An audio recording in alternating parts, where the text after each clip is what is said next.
أما بعد فإن خير الحديث كتاب الله وخير الهدي هدي محمد صلى الله عليه وسلم وشر الأمور محدثاتها وكل محدثة بدعة وكل بدعة ضلالة وكل ضلالة في النار. أعوذ بالله السميع العليم من الشيطان الرجيم. بسم الله الرحمن الرحيم. وجعلنا منهم أئمة يهدون بأمرنا لما صبروا وكانوا بآياتنا يوقنون. إن ربك هو يفصل بينهم يوم القيامة فيما كانوا فيه يختلفون. سبحانك لا علم لنا إلا ما علمتنا إنك أنت العليم الحكيم. رب اشرح لي صدري ويسر لي أمري واحلل عقدة من لساني يفقه قولي واحلل عقدة من لساني يفقه قولي. عزیز ساتھیوں اور پیارے دینی بھائیوں، پچھلے 3 ہفتے مسلسل آپ ہی کے قریب سفرہ جالیات میں ائمہ اربعہ علیہ رحمہم اللہ کی سیرت سے متعلق بیان چل رہا تھا، جس میں امام ابو حنیفہ رحمہ اللہ، امام مالک رحمہ اللہ اور امام شافعی رحمہ اللہ کا ذکر خیر ہوا۔ اگلی مجلس انشاءاللہ امام اہل سنہ والجماعہ امام احمد بن حنبل رحمہ اللہ سے متعلق ہوگی۔ آج کسی مصلحت کی بنیاد پر وہ درس جب سفرہ میں روک دیا گیا تو بعض اخوان نے یہ خواہش ظاہر کی کہ ائمہ اربعہ رحمہم اللہ کے عقیدے سے متعلق کچھ باتیں ہو جائیں، وہ بھی اس مناسبت سے کہ آج عمومی طور پر تمام جالیات میں یہ کتیب جو ائمہ اربعہ کے عقیدے سے متعلق ہے، اس کتیب سے متعلق ایک امتحان رکھا گیا ہے۔ اس چھوٹی سی کتاب سے متعلق ایک امتحان رکھا گیا ہے کہ ائمہ اربعہ علیہم السلام کا عقیدہ کیا تھا۔ ساتھیو، اس سے پہلے دیکھیے، اس موضوع کو سمجھنے سے پہلے بہت ضروری ہے ہم یہ دیکھیں کہ ائمہ اربعہ رحمہم اللہ کا زمانہ کیا تھا۔ آخر یہ کیا ضرورت پیش آئی کہ علماء قدیم زمانے ہی سے ائمہ اربعہ رحمہم اللہ کے عقائد کا ذکر خصوصی طور پر کرتے ہیں اور اس سے متعلق کتابیں تالیف کرتے ہیں۔ دیکھیے، ائمہ اربعہ رحمہم اللہ عمومی طور پر ان کے کا جو زمانہ رہا ہے، خصوصاً ان کا عملی وقت جو رہا ہے، وہ 100 ہجری سے 240 ہجری کے قریب رہا ہے۔ 100 ہجری سے لے کر کے 240 یعنی تقریباً 150 سال، تقریباً 150 سال کی مدت میں یہ سارے چاروں ائمہ رحمہم اللہ اس دنیا کے اندر زندگی بسر کیے ہیں۔ یہ وہ زمانہ تھا تقریباً جس سے متعلق اللہ کے رسول صلی اللہ علیہ وسلم نے ارشاد فرمایا ہے کہ خیر القرون قرنی ثم الذین یلونہم ثم الذین یلونہم۔ یہ حدیث بخاری اور مسلم میں حضرت عمران بن حسین، حضرت عبداللہ بن مسعود رضی اللہ تعالی عنہما وغیرہ سے مروی ہے۔ کسی روایت میں ہے کہ خیر الناس قرنی، اور بعض روایات میں ہے خیر القرون قرنی، اور بعض روایات میں ہے خیر امتی قرنی، یعنی بہترین زمانہ، بہترین وقت کون ہے؟ وہ سب سے بہتر وقت میرا وقت ہے۔ یعنی جس زمانے میں اللہ کے رسول صلی اللہ علیہ وسلم جن لوگوں کے ساتھ نبی کریم صلی اللہ علیہ وسلم زندگی بسر کر رہے ہیں، وہ سب سے بہتر لوگ ہیں۔ اس کے بعد وہ لوگ جو ان کے بعد آئیں گے، یعنی پہلا وقت کس کا ہے؟ صحابہ کرام رضوان اللہ علیہم اجمعین کا ہے۔ ان کے بعد تابعین کا زمانہ ہے، اور ان کے بعد تبع کا زمانہ ہے، ان کے بعد تبع تابعین کا زمانہ ہے۔ یہ 3 زمانے ایسے ہیں جن کی فضیلت اللہ کے رسول صلی اللہ علیہ وسلم نے بیان فرمائی ہے، اور علماء یہ بیان کرتے ہیں کہ اس زمانے کے افضل ہونے کی سب سے بڑی وجہ یہ ہے کہ اس زمانے میں سنت کا بول بالا تھا، سنت کا دور دورہ تھا، سنت کو فوقیت حاصل تھی، سنت کو غلبہ حاصل تھا، بدعات اور شرک مضمحل تھے۔ اگر کوئی بدعتی کسی بدعت کو لے کر کے اٹھتا تھا تو اس وقت کے حاکم اور اس وقت کے علماء اسے نیچے دبا دیا کرتے تھے، بلکہ بسا اوقات وہ شخص اگر اپنی غلطی کو مانتا نہیں تھا تو اس کا سر قلم کر دیا کرتے تھے، جس کی سب سے واضح مثال وہ صبیح کی ہے کہ حضرت عمر رضی اللہ تعالیٰ عنہ کے آخری زمانے میں وہ بصرہ وغیرہ کے بعد علاقے میں وہ کچھ بدعات سے متعلق، کلام سے متعلق باتیں کرنے لگا، جسے مسلمان اپنے سے زمانے میں یا اس سے پہلے سنے نہیں تھے۔ تو حضرت عمر رضی اللہ عنہ کو جب اس کی خبر ملی تو حضرت عمر رضی اللہ عنہ فرمائے اسے پکڑ کر کے میرے پاس بھیج دو۔ چنانچہ حضرت عمر رضی اللہ تعالیٰ عنہ کے پاس بھیجا گیا اور حضرت عمر رضی اللہ تعالیٰ عنہ اسے پکڑ کر کے مارنا شروع کر دیے، اور اس قدر مارے کہ آخر میں وہ کہتا ہے کہ اے امیر المومنین، اگر آپ مجھے قتل کرنا چاہتے ہیں تو شریف طریقے سے قتل کر دیجئے، میری جان لے لیجئے، اور اگر آپ مجھے تنبیہ کرنا چاہتے ہیں تو جو شیطان میرے دماغ میں تھا اب وہ نکل کر کہیں دور بھاگ گیا ہے، اس کا گزر میرے پاس نہیں ہے۔ تو عرض کرنے کا مقصد ہے کہ اس وقت اگر کوئی آدمی کسی بدعت کے لیے سر کھایا کرتا تھا تو اس وقت کے حکام اور اس وقت کے علماء اسے خاموش کر دیا کرتے تھے اور اس کا سر قلم کر دیا کرتے تھے۔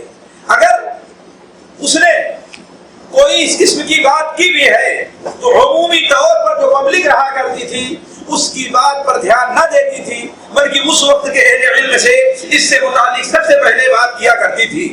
چنانچہ امام ابن حجر رحمہ اللہ نے لکھا ہے کہ صحابہ کرام کا زمانہ جو سب سے بہتر قرن ہے وہ تقریباً 100 ہجری تک ہے۔ اس کے بعد تابعین کا زمانہ جو ان کے بعد ہے وہ 180 ہجری تک ہے، اور اس کے بعد تبع تابعین کا جو زمانہ ہے یعنی سب سے آخری وہ شخص جس نے کسی تابعی کو دیکھا ہے وہ تقریباً 220 یا 225 کے قریب اس کا انتقال ہوا ہے، 220 یا 225 کے قریب اس کا انتقال ہوا ہے۔ یعنی وہ زمانہ جس کی فضیلت اللہ کے رسول نے بیان فرمائی ہے کہ جس زمانے میں بدعتیں کم ہوں گی، سنت کو غلبہ ہوگا، وہ کب تک ہے؟ تقریباً 220 یا 225 تک ہے۔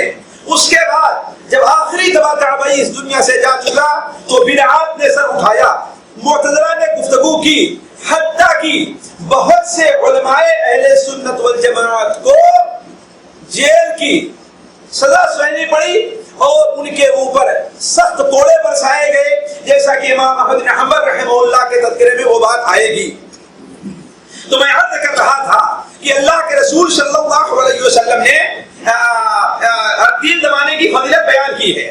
اللہ کے رسول صلی اللہ علیہ وسلم کے زمانے کے بعد صحابہ کرام کا زمانہ، اور صحابہ کرام بعد تابعین اعظام کا زمانہ، اور تابعین اعظام بعد تبع تابعین کے زمانے میں علماء اور ائمہ کا جو عقیدہ رہا ہے اسی سے متعلق آج میں آپ کے سامنے گفتگو کروں گا۔ لیکن سب سے پہلے یہ بتا دوں جو اس کتاب کو سمجھنے کے لیے بہت ضروری ہے، اور میں جانتا ہوں کہ ان چیزوں کو سمجھے ہوئے کوئی بھی شخص اس کتاب کو حقیقی طور پر سمجھ نہیں سکتا۔ کیوں؟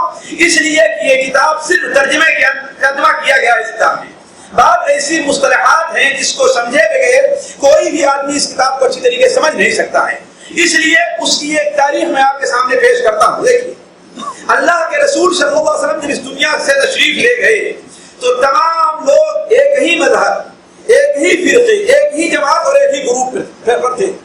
مسلمانوں میں جماعت بندی نہیں تھی، مسلمانوں میں گروپ بندی نہیں تھی، مسلمانوں میں فرقہ بندی نہیں تھی۔ سب سے پہلے مسلمانوں میں جو فرقہ پیدا ہوا ہے وہ خلفائے راشدین کے آخری زمانے میں پیدا ہوا ہے۔ خلفائے راشدین کے آخری زمانے میں یعنی حضرت عثمان غنی رضی اللہ تعالیٰ عنہ کے زمانے میں۔ کیوں؟ اس لیے کہ حضرت عثمان غنی رضی اللہ عنہ کے آخری زمانے میں ایک جماعت ایسی پیدا ہوئی جو عبداللہ ابن سبا، جو حقیقت میں یمن کا رہنے والا ایک یہودی تھا، اس نے اسلام کو ظاہر کیا اور اسلام کو ظاہر کر کے مسلمانوں کے بیچ میں ایک بدعت پھیلانے لگا۔ وہ بدعت کیا تھی؟ جس نے سب سے پہلے اللہ کے رسول صلی اللہ علیہ وسلم کے نام پر اس نے ایک حدیث گڑھی۔ وہ حدیث کیا تھی کہ اللہ کے رسول صلی اللہ علیہ وسلم دوبارہ ابھی تشریف لے آئیں گے۔ کہا عجیب معاملہ ہے، لوگ حضرت عیسیٰ علیہ السلام کے بارے میں تو یہ عقیدہ رکھتے ہیں کہ وہ دوبارہ واپس آئیں گے، لیکن محمد صلی اللہ علیہ وسلم جو ان سے افضل تھے، ان سے بہتر تھے، ان کے بارے میں عقیدہ رہتے تھے کہ دوبارہ واپس آئیں گے۔ اور اس نے ایک دوسری حدیث گڑھ کر کے بیان کی اپنی طرف سے کہ اللہ کے رسول صلی اللہ علیہ وسلم کا جب انتقال ہونے لگا تو آپ نے حضرت علی رضی اللہ تعالیٰ عنہ کو یہ وصیت کی تھی کہ میرے بعد تم مسلمانوں کے خلیفہ ہو۔ اس کی تردید کرتے ہوئے جیسا کہ صحیح بخاری شریف وغیرہ میں حضرت عائشہ رضی اللہ تعالیٰ عنہا سے مروی ہے، وہ بیان فرماتی ہے کہ اللہ کے رسول صلی اللہ علیہ وسلم جب انتقال ہوا تو آپ کا سر مبارک میرے سینے پر تھا۔ آپ نے کوئی ایسی وصیت کسی کے لیے نہیں کی کہ میرے بعد خلیفہ ہونے والا کون ہے۔ اس طریقے سے یہ بدبخت یعنی عبداللہ ابن سبا مسلمانوں کی ایک جاہل، ایک ان پڑھ جماعت کو اپنے پھیرے میں لے لیا اور ان کے دل میں یہ بات ڈال دی کہ اصل حکومت کے حقدار حضرت علی رضی اللہ تعالیٰ عنہ تھے، وہی سب سے افضل ہیں، اللہ کے رسول صلی اللہ علیہ وسلم کے بھائی اور آپ کے دماد ہے، لہذا حکومت کا حق سب سے زیادہ انہی کا تھا۔ اور آپ نے بیان فرمایا ہے کہ ہر نبی کا ایک وصی ہوا کرتا ہے، اس کا بھائی ہوتا ہے، اور میرے وصی اور میرے بھائی اور میرے خلیفہ علی بن ابی طالب رضی اللہ عنہ، جبکہ اللہ کے رسول صلی اللہ علیہ وسلم اس حدیث کے کہنے سے بالکل بری ہیں۔ آپ نے کوئی ایسی حدیث بیان نہیں کی۔ نتیجہ کیا نکلا کہ آہستہ آہستہ حضرت عثمان کے خلاف اس نے ایک مصریوں کی اور دوسری جگہ کے لوگ عراقیوں کی ایک جماعت تیار کی اور انہیں لے کر کے عمرہ اور حج کے بہانے مدینہ منورہ میں آیا، اور خلیفۃ المسلمین اللہ کے رسول صلی اللہ علیہ وسلم کے داماد ذو النورین، اس امت کے اوپر سب سے زیادہ رحم کرنے والے اور امت میں سب سے زیادہ شرمیلے حضرت عثمان غنی رضی اللہ تعالیٰ عنہ کو تقریباً 17 یا 18 ذی الحجہ کو نعوذ باللہ من ذلک بکری کے طریقے سے ذبح کر دیا گیا۔ اس وقت سے مسلمانوں کے اندر دو فرقے بن گئے۔ ایک فرقہ حضرت عثمان رضی اللہ تعالیٰ عنہ کو حق سمجھتا تھا اور ان کی تائید میں تھا جو عام مسلمانوں میں تھا، اور دوسرا فرقہ سبا عبداللہ ابن سبا کا تھا جو حضرت عثمان غنی رضی اللہ عنہ کو برا بھلا کہتا تھا۔ یہ دو فرقے بن گئے، لیکن دونوں فرقے اصل میں کیا تھے؟ ابھی دونوں سیاسی فرقے تھے، مذہبی فرقے نہیں تھے، دونوں یہ سیاسی فرقے تھے۔ لیکن حضرت علی رضی اللہ عنہ کے زمانے میں جب حضرت علی رضی کا اختلاف حضرت معاویہ رضی اللہ عنہ سے ہوا اور صفین کے مقام میں دونوں فوجیں ایک دوسرے کے سامنے آمنے سامنے ہوئی اور سخت لڑائی ہوئی، کئی دن تک لڑائی چلتی رہی لیکن کوئی فیصلہ سامنے نہ آیا۔ بعد مسلمانوں نے اچھی نیت سے یہ کہا کہ آپس میں صلح ہو جانا چاہیے، لہذا قرآن مجید کو اٹھایا کہ ہمارے اور آپ کے درمیان کیا ہوگا، فیصلہ اس سے ہوگا۔ قرآن کو کون نہیں مانے گا، اس پر کون دھیان نہیں دے گا؟ چنانچہ دونوں فوجیں اپنی جگہ پر رک گئی، جبکہ حضرت علی رضی اللہ عنہ کے ساتھ رہنے والے بعض شر اور بدبخت قسم کے لوگ اس فیصلے کے اوپر راضی نہیں تھے۔ آپس میں فیصلہ یہ ہوا کہ حضرت معاویہ رضی اللہ تعالیٰ عنہ کی طرف سے ایک آدمی حکم بن کر کے آئے اور حضرت علی رضی اللہ عنہ سے ایک آدمی حکم بن کر کے آئے، اور دونوں جو فیصلہ کرتے دونوں فریق کو وہ باتیں مان لینی چاہیے، دونوں فریق کو یہ باتیں مان لینی چاہیے۔ حضرت علی رضی اللہ تعالیٰ عنہ کے ساتھ ظاہر بات ہے دو قسم کے لوگ تھے جو بڑے بدبخت تھے۔ ایک قسم کے لوگ تو وہ تھے جنہیں حضرت عثمان غنی رضی اللہ عنہ کو شہید کیا تھا۔ انہیں اپنی سیاسی مصلحت یہ تھی کہ اگر مسلمان دونوں گروپ آپس میں ایک ہو گیا تو ہماری خیر نہیں ہے۔ کیوں؟ اس لیے کہ دوسرا گروپ تو ہمیں پہلے ہی سے قتل کرنا چاہتا ہے، اب حضرت علی بھی ان کے ساتھ مل گئے رضی اللہ تعالیٰ عنہ تو ہماری خیر پھر نہیں ہے، یہ بھی ہمیں قتل کر دیں گے، لہذا وہ کسی بھی طریقے سے اس کے اوپر راضی ہونے کے لیے تیار نہیں تھا۔ دوسرا گروپ وہ تھا جو اپنے کو بڑا ہی متقی اور پرہیزگار بننا چاہتا تھا، نعوذ باللہ من ذالک، وہ اپنی سمجھ سے اور اپنی فہم سے اپنے علم سے قرآن مجید کی تفسیر اور اللہ کے رسول کے حدیث کی تفسیر کرتا تھا، وہ صحابہ کرام کی تفسیر کو ماننے کے لیے تیار نہیں تھا۔ چنانچہ وہ بدبخت تو ایسا تھا کہ حضرت عثمان غنی رضی اللہ تعالیٰ عنہ کو گالیاں دیا کرتا تھا۔ اعوذ باللہ من ذالک، وہ حضرت عثمان جنہیں اللہ کے رسول صلی اللہ علیہ وسلم اپنی 2 بیٹیاں بیاہ دیں اور یہ حد کریں کہ اگر میری کوئی تیسری بیٹی ہوتی تو اسے میں حضرت عثمان کے حق میں دے دیتا۔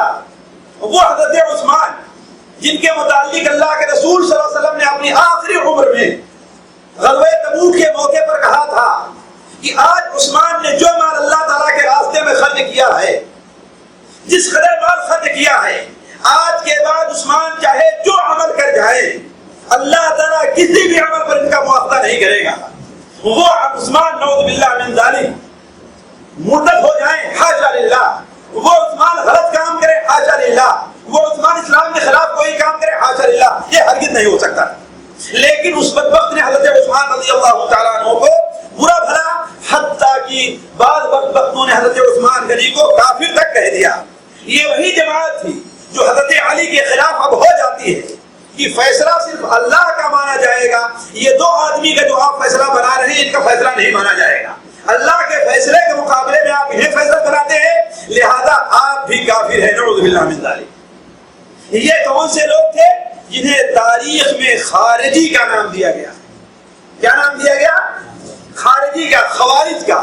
یہ لوگ عمومی طور پر تمام صحابہ کرام خصوصاً حضرت عثمان غنی رضی اللہ کے خلافت سے بعد جو تھے، اور خصوصاً وہ لوگ جنہوں نے حضرت عثمان غنی یا حضرت علی کا ساتھ دیا تھا، ان تمام صحابہ کرام کو وہ لوگ کافر کہا کرتے تھے۔ اور ان کا آہستہ آہستہ یہ عقیدہ بن گیا کہ جو شخص کسی گناہ کبیرہ کا ارتکاب کرتا ہے، یہ ان کا عقیدہ سمجھ لیں آپ لوگ، خارجیوں کا عقیدہ، جو شخص کسی گناہ کبیرہ کا ارتکاب کرتا ہے تو وہ کافر ہو جاتا ہے۔ یعنی کوئی جھوٹ بولے تو وہ مسلمان نہیں بلکہ کافر ہے، کوئی آدمی چوری کر لے تو وہ کافر ہے، کوئی زنا کر لے تو وہ کافر ہے، کوئی چوری کر لے تو وہ کافر ہو جاتا ہے۔ جبکہ اہل سنت والجماعت یا ائمہ کا عقیدہ کیا ہے کہ وہ انسان کافر تو نہیں ہوتا، البتہ فاسق رہتا ہے، اس کا ایمان ناقص ہے، اس کا ایمان کمزور ہے۔ تو یہ دوسری جماعت تھی، بلکہ تیسری جماعت تھی جو اس کے اندر پیدا ہوئی۔ اسی طریقے سے صحابہ کرام کے آخری زمانے میں ایک اور فرقہ پیدا ہوا جسے فرقہ قدریہ کہا جاتا ہے، جس کا ذکر آپ لوگوں نے اس کتاب کے اندر پڑھا ہوگا۔ وہ قدریہ کون سا فرقہ ہے؟ قدریہ قدر سے بنا ہے، قدریہ بنا ہے قدر سے، جس کے معنی کیا ہوتا ہے؟ تقدیر کے ہوتا ہے۔ ہم اپنی زبان میں کیا ترجمہ کرتے ہیں؟ تقدیر۔ یہ فرقہ ایسا تھا جو تقدیر کا انکار کرتا تھا، یہ فرقہ ایسا تھا جو تقدیر کا انکار کرتا تھا۔ یہ فرقہ، اس فرقے کا بانی معبد ابن خالد الجہنی ہے، جو عبد الملک ابن مروان کے زمانے میں ظاہر ہوا، عبد الملک ابن مروان کے زمانے میں ظاہر ہوا، اور اس نے انکار کیا کہ انسان جو کچھ کرتا ہے وہ کیا ہے؟ وہ خود کرتا ہے، اس کی تقدیر میں وہ چیز لکھی ہوئی نہیں، اور نہ ہی اللہ تبارک و تعالی نے شر کو اور برائی کو پیدا کیا ہے، اس لیے کہ انسان اگر زنا کرتا ہے تو نعوذ باللہ من ذالک اللہ تعالیٰ نے زنا کو پیدا نہیں کیا۔ انسان چوری کرتا ہے تو اللہ تعالیٰ نے چوری کو پیدا نہیں کیا۔ انسان شراب پیتا ہے تو اللہ تعالیٰ نے شراب کو پیدا نہیں کیا۔ یہ اس کا عقیدہ تھا، جبکہ اہل سنت والجماعت کا عقیدہ ہے کہ ہر چیز تقدیر کے اوپر ہے۔ تو عبد الملک ابن مروان کے زمانے میں معبد ابن خالد یہ جوہنی ظاہر ہوا اور اس نے تقدیر کا انکار کیا، اور حجاج ابن یوسف نے اس شخص کو سن 80 ہجری کے اندر قتل کر دیا تھا۔ یہی تو میں کہتا ہوں کہ اس وقت کا حاکم اگر فاسق سے فاسق کیوں نہ رہے، برا سا برا کیوں نہ رہے، لیکن اسلام کے خلاف وہ چیزیں جو اسلام میں مسلمہ ہیں، جو مسلمانوں کا مسلمہ عقیدہ ہے، اس کے خلاف اگر کوئی شخص کوئی آواز اٹھایا کرتا تھا تو اسے قتل کر دیا جاتا۔ چنانچہ جاد ابن درہم کو سن 80 میں حجاج ابن یوسف نے قتل کر دیا۔ ایک اور فرقہ اس زمانے میں ظاہر ہوا جسے جہمیہ کہا جاتا ہے، اور آپ لوگوں نے اس کا بھی نام یہاں پر دیکھا ہوگا۔ جہمیہ کون سا فرقہ، اس کا کیا عقیدہ تھا؟ جہمیہ یہ جہم ابن صفوان کی طرف جو ہے، جہم ابن صفوان کی طرف اس کی نسبت ہے۔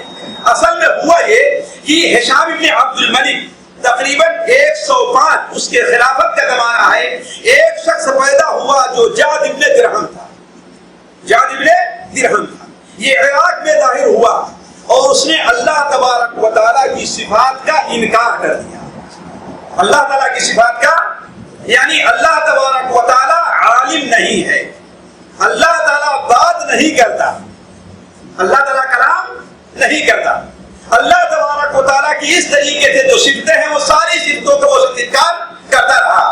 اور جب اس کا انتقال ہو گیا، اس لیے کہ ہشام ابن عبد الملک کے زمانے میں خالد ابن عبداللہ القصری ایک حاکم تھا جس نے کوفہ کے اندر بقرعید کے دن جعد ابن درہم کو قتل کر دیا اور کہا کہ اے مسلمانوں، آج قربانی کا دن ہے، تم لوگ اپنی اپنی قربانیاں کرو، اللہ تمہاری قربانیوں کو قبول کرے اور میں آج جعد ابن درہم کی قربانی کرتا ہوں۔ چنانچہ عیدگاہی میں انہوں نے اسے ذبح کر دیا اور اس سے عقیدہ لیا تھا جہم بن صفوان نے، جو اپنے مذہب کو خراسان اور اصفہان وغیرہ میں جا کر کے پھیلایا، جس کی طرف یہ جماعت منسوب ہونے لگی جسے جہمیہ کہا جاتا ہے۔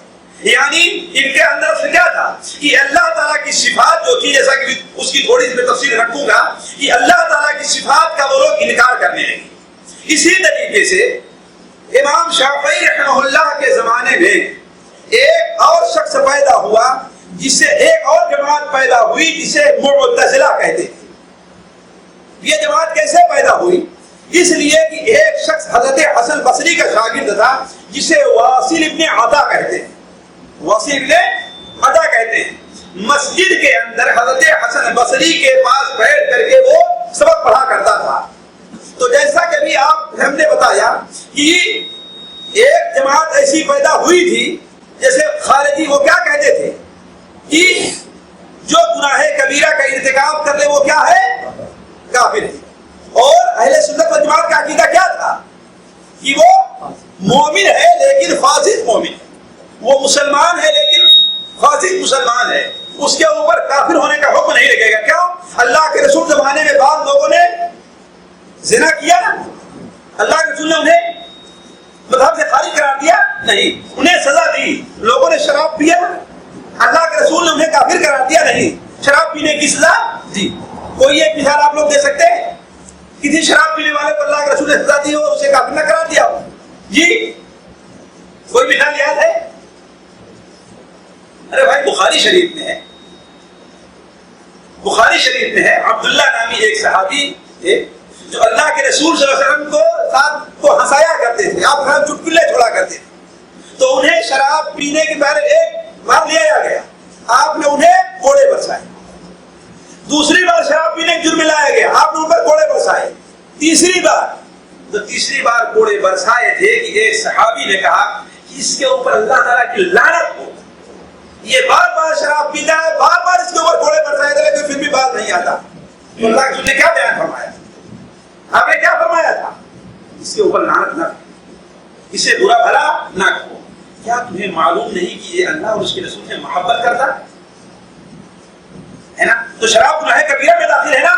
اللہ کے رسول نے مذہب سے خارج کیا ان کو نہیں۔ وہ غامدیہ عورت جس نے زنا کیا تھا اور زنا سے حاملہ ہو گئی تھی، لیکن اس قدر انہیں تکلیف ہوئی، شرمندگی ہوئی، اللہ کے رسول کے ساتھ سامنے آتی ہیں اور کہتی ہے اللہ کے رسول میرے اوپر اپنے حد قائم کی تھی۔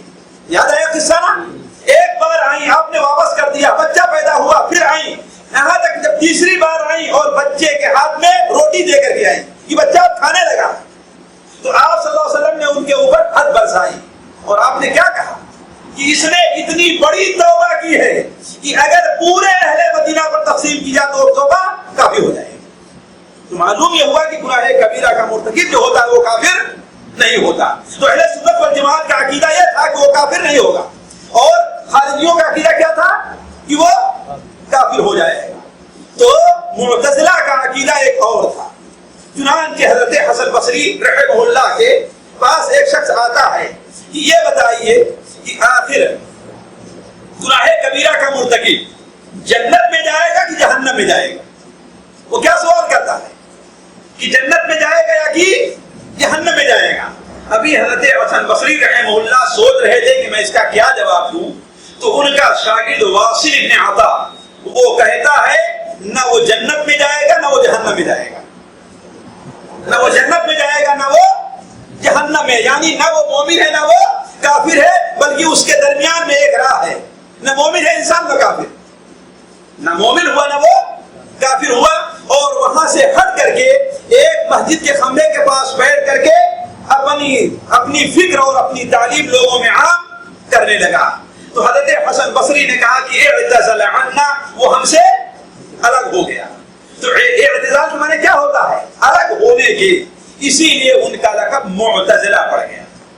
ان لوگوں نے اپنے کو اہل توحید اور اہل عدل قرار دیا، اور ان کے اندر سب سے بڑی خرابی جو پیدا ہوئی ہے وہ کہ اللہ تبارک و تعالیٰ کی صفات کا انکار کرنے لگے۔ انہوں نے یہ کیا کہ اللہ تبارک و تعالیٰ کلام نہیں کرتا، اللہ تعالیٰ گفتگو نہیں کرتا، اور یہی فتنہ کھڑا ہوا تھا آیا قرآن اللہ تعالیٰ کا جو کلام ہے وہ مخلوق ہے یا غیر مخلوق ہے؟ اہل سنت والجماعت کہتے رہے غیر مخلوق ہے، اور وہ کیا کہتے رہے؟ مخلوق ہے، جیسا کہ اس کی تفصیل جو ہے آئندہ ظاہر ہوگی۔ اسی طریقے سے ایک فرقہ اور ظاہر ہوا اسے مرجیہ کہتے ہیں، اس لیے یہ اہل سنت والجماعت کا عقیدہ یہ ہے کہ ایمان کس چیز کو کہتے ہیں؟ ایمان 3 چیزوں کے مجموعے کا نام ہے، 3 چیزوں کے مجموعے کا نام ہے۔ ذرا غور کریں گے، اگر میری ان باتوں پر آپ لوگوں نے توجہ دے دی، پھر اس کے بعد یہ کتاب پڑھیں گے تو آپ کو ایک کتاب پڑھنے میں بڑی آسانی ہوگی۔ ایمان 3 چیزوں کا نام ہے: دل سے ماننا، زبان سے اقرار کرنا، اور ہاتھ اور پیر سے عمل کرنا۔ تصدیق بالجنان، اقرار باللسان وعمل بالارکان، یہ اہل سنت والجماعت نزدیک ایمان کا ہے۔ مرجیہ ایسا فرقہ پیدا ہوا جو کہتا ہے کہ نہیں، ایمان لانے کے لیے صرف اقرار، صرف دل سے مان لینا کافی ہے۔ اگر کوئی آدمی، اگر کوئی شخص مومن ہے، دل میں مانتا ہے، تو چاہے وہ زبان سے اقرار کرے یا نہ کرے، چاہے وہ کوئی عمل کرے یا نہ کرے، وہ جنت میں جائے گا۔ ان کا کہنا تھا کہ اللہ کے رسول نے ارشاد فرمایا کہ جس نے صدق دل سے لا الہ الا اللہ کا اقرار کر لیا وہ جنت میں گیا۔ کہتے اللہ کے رسول نے عمل کرنے کی کوئی شرط نہیں لگائی، یہ ان کی نافہمی یا کم علمی تھی، اس لیے کہ انہوں نے صحابہ کرام کی سمجھ کے اوپر اعتماد نہیں کیا، اپنے طور پر سمجھتے رہے۔ تو ان لوگوں کا عقیدہ یہ تھا، وہ یہ کہا کرتے تھے، بالکل خارجیوں کے بالکل برعکس۔ خارجی کہتے تھے گناہ کبیرہ کا مرتکب کافر ہے، وہ کہتے تھے گناہ کبیرہ کا مرتکب بھی جنتی ہے۔ اگر وہ مومن ہے نا تو وہ کیا ہے؟ جنتی ہے۔ اسی طریقے سے صحابہ ائمہ اربعہ کا مذہب یا عقیدہ سمجھنے کے لیے یہ چیز بھی ضروری ہے کہ ائمہ اربعہ نے علم کلام اور کلام کے پر اعتماد نہیں کیا۔ کلام سے مراد کیا ہے؟ یعنی شرعیت کی باتوں میں عقلی دلیل کا پیش کرنا، یا یہ کہہ لیجیے کہ قرآن اور حدیث کو سائنس کے اعتبار سے سمجھنے کی کوشش کرنا، ائمہ نے اس کو قبول نہیں کیا۔ کیوں؟ اس لیے کہ امام شافعی رحمہ اللہ نے ایک بہترین سی مثال دی، کہا کہ اے لوگو دیکھو جس طریقے سے تمہاری نظر ہے اس کی ایک انتہا ہے، اس سے آگے نہیں جا سکتی۔ 2 kilometre, 3 kilometre, 4 kilometre, 10 kilometre, 25 kilometre, جتنی دور تک دیکھنا ہے اس کی ایک انتہا ہے، اس کے آگے وہ نہیں دیکھ سکتی، ہے کہ نہیں؟ اسی طریقے سے انسانی عقل کی بھی ایک انتہا ہے، انسانی عقل کی بھی ایک انتہا ہے کہ اس سے آگے وہ سمجھ نہیں سکتی۔ تو ایسا تم لوگ کرو کہ قرآن اور حدیث کے احکام کو عقل کی گتھی پر پڑھنے کی کوشش نہ کرو۔ جو اللہ اور اس کے رسول کی طرف سے آئے اس کے بارے میں کیا ہونا چاہیے؟ آمنا وصدقنا، ہم ایمان لے اور اس کی تصدیق کرتے ہیں۔ تو نہیں یہی بات ہے جس طریقے سے آج بہت سے لوگ علم سائنس کے اوپر قرآن اور حدیث کے باتوں کو پیش کرتے ہیں، جو چیز اس کے موافق اسے تو قبول کرتے ہیں، اور جو چیز اس کے مخالف اسے قبول کرنے کے لیے تیار نہیں ہوتے، جبکہ یہ بات سراسر غلط ہے۔ اسی طریقے سے علم کلام وہاں اس وقت ظاہر ہوا اور چاروں ائمہ نے اس کی مخالفت کی، چاروں ائمہ نے اس کی مخالفت کی۔ اس طریقے سے انہی باتوں کو مد نظر رکھ کر کے اس کتاب میں ائمہ اربعہ کے عقائد سے متعلق 4 باتیں رکھی گئی، آپ لوگوں نے پڑھا۔ اللہ تعالیٰ کی توحید سے متعلق، تقدیر سے متعلق، اور اہل کلام، اور چوتھی چیز کیا ہے؟ صحابہ سے متعلق ہے نا. ایمان سے متعلق ہے یا توحید سے متعلق، جو یا ایمان سے متعلق بھی ایک بات ہے. توحید سے متعلق جو ان کا معاملہ تھا وہ رد کرنا تھا معتزلہ اور جہمیہ کا، رد کرنا تھا معتزلہ اور جہمیہ کا. اس لیے وہ کہا کرتے تھے کہ اللہ تبارک و تعالیٰ اکیلا ہے. اگر ہم اللہ تعالیٰ کو مانتے ہیں اور اس کے ساتھ ساتھ ہم اس کے لیے علم کی صفت بھی مانتے ہیں تو اس کا مطلب ہم نے دو چیز کو مانا، اللہ کو اکیلے نہیں مانتے، ہے نا. اللہ اکیلا ہے، علم اس کے ساتھ ہے اس کا علم، لیکن اس کا علم حادث ہے، ہمیشہ رہنے والا نہیں ہے. جبکہ اہل سنت والجماعت یہ کہا کرتے تھے کہ نہیں، اللہ تبارک و تعالیٰ اپنی توحید ربوبیت میں بھی اکیلا ہے، توحید الوہیت میں بھی اکیلا ہے، اور توحید اسماء اور صفات میں بھی اکیلا ہے.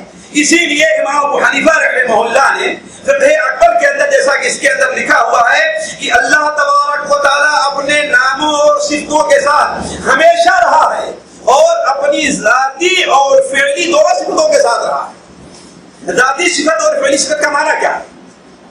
اس کتاب میں آیا ہے کہ ذاتی اور فعلی صفت، لیکن ذاتی صفت کا معنی اور فعلی صفت کا معنی کیا ہے؟ ذاتی صفات کا معنی یہ ہے جو اللہ تعالیٰ کی ذات کے ساتھ ہمیشہ سے ہے.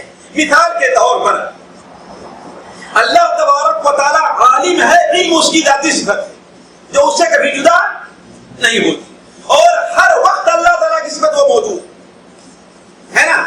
اللہ تبارک و تعالیٰ کی ایک صفت ہے، ایک صفت کیا ہے؟ اس کا ہاتھ بھی اللہ تبارک تعالیٰ ہے. اللہ تعالیٰ کی یہ ذاتی صفت ہے.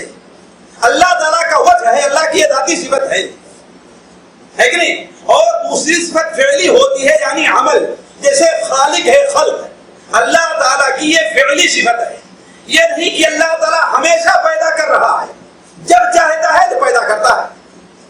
البتہ پیدا کرنے کی صفت اس کے اندر ہمیشہ رہی ہے، پیدا کرنے کی صفت اس کے اندر ہمیشہ رہی ہے. تو امام ابو حنیفہ رحمہ اللہ نے بیان فرمایا کہ اللہ تعالیٰ اپنے ذاتی اور اپنے ناموں اور اپنی صفات کے ساتھ ہمیشہ، ذاتی صفتوں کے ساتھ ہمیشہ رہا ہے. ذاتی صفتیں اس کی کیا ہے؟ حیات ہے، قدرت ہے، علم ہے، کلام ہے، سمع ہے، ارادہ. یعنی کیا مطلب؟ زندہ، ہمیشہ اللہ تعالیٰ ہمیشہ زندہ رہا ہے. قدرت یعنی ہمیشہ اللہ تعالیٰ قادر رہا ہے. علم ہمیشہ اللہ تعالیٰ عالم رہا ہے. کلام یعنی اللہ تعالیٰ ہمیشہ کلام کرنے والا رہا ہے. سمع اور بصر، دیکھنا اور سننا، اللہ ہمیشہ دیکھتا اور سنتا رہا ہے. اور اس کی فعلی صفتیں کیا ہیں؟ جیسے روزی دینا ہے، پیدا کرنا ہے، بغیر کسی پیشگی صفت کے اللہ تعالیٰ کسی چیز کو بناتا ہے. جیسے آسمان کو بنایا، آسمان کی کوئی مثال موجود نہیں تھی. حضرت آدم کو بنایا، آدم کی کوئی مثال پہلے موجود نہیں تھی. تو اللہ تعالیٰ کی ذاتی اور فعلی تمام صفتیں ہیں.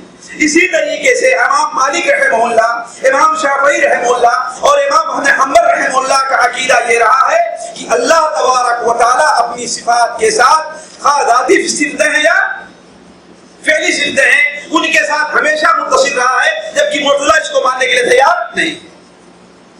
دوسرا مسئلہ تقدیر کا اس کے اندر چھیڑا گیا ہے. دیکھیے، اہل سنت والجماعت کے نزدیک تقدیر کے 4 مراتب ہیں جس کو اچھی طریقے سے سمجھنا چاہیے. پہلی چیز کیا ہے کہ اللہ تبارک و تعالیٰ کے علم ازلی پر ایمان رکھنا. کیا مطلب؟ علم ازلی پر کیا مطلب؟ یعنی اللہ تبارک و تعالیٰ آج جو کچھ ہو رہا ہے، آج کے 10 سال بعد جو کچھ ہوگا، آج کے 100 سال بعد جو کچھ ہوگا، آج کے 50 سال بعد جو کچھ ہوگا، اللہ تعالیٰ ہر چیز کو بالکل اس کی مکمل تفصیل کے ساتھ جانتا.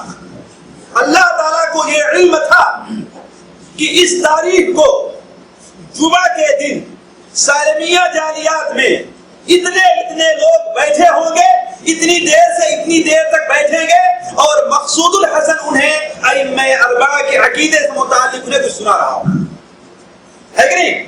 تو اللہ تعالیٰ کے علم ازلی کے اوپر ایمان رکھنا چاہیے کہ اللہ تعالیٰ ہر چیز کا علم رکھتا تھا. اور دوسری چیز یہ ہے کہ اللہ تعالیٰ نے اپنے اس علم کو